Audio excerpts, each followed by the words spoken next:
In this video, I'm going to show you how you can go ahead and download and install texture packs for Minecraft Bedrock Edition. If you find this video helpful, be sure to like the video and subscribe for more Minecraft tips. Texture packs change how Minecraft looks from simpler cartoony styles to hyper-realistic textures. You can pick whatever style you like the best. Now, firstly, if you're in Minecraft, you're going to want to go ahead and close it. And from here, open up a browser of your choice. You're going to want to go ahead and head to curseforge.com. And it should look something like this for you.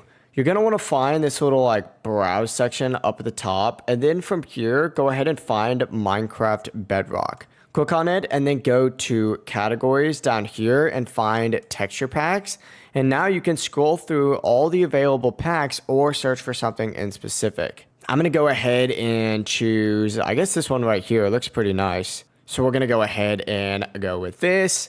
But you can choose whatever one you would like. Once you get to the page of the one that you would like, go ahead and find files, and then go ahead and make sure it is the current version of Minecraft that you are playing. If it's a different version of Minecraft, it's not going to work.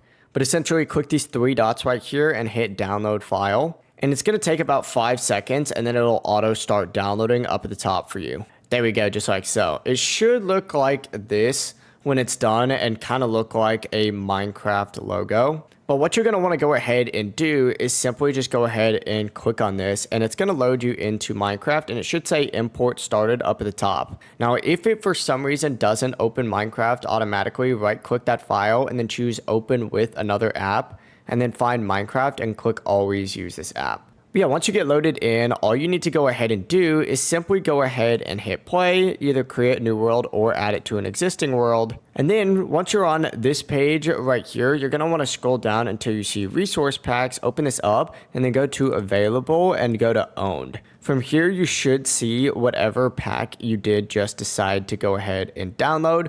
Simply go ahead and click activate, just like so. And now you can go to create. Now, it might take a second to load, so just keep that in mind. But as you get loaded in, if the mod creators put it in, you should automatically start to see differences. And even though this one isn't the most insane pack in the entire world, it does have those minor details that you can kind of already start to notice. For certain packs too, there's going to be a setting in the general option that'll allow you to customize it even more. So I definitely recommend coming to this section if you want to see even more stuff. But as you can see right now, I have it on fancy mode. There's some extra options for this, and there's so many other things. But yeah, it really is as simple as that. If you guys have any questions, let us know down in the comments below. And don't forget to like, subscribe, and turn on notifications so you don't miss future tutorials. Have a great day.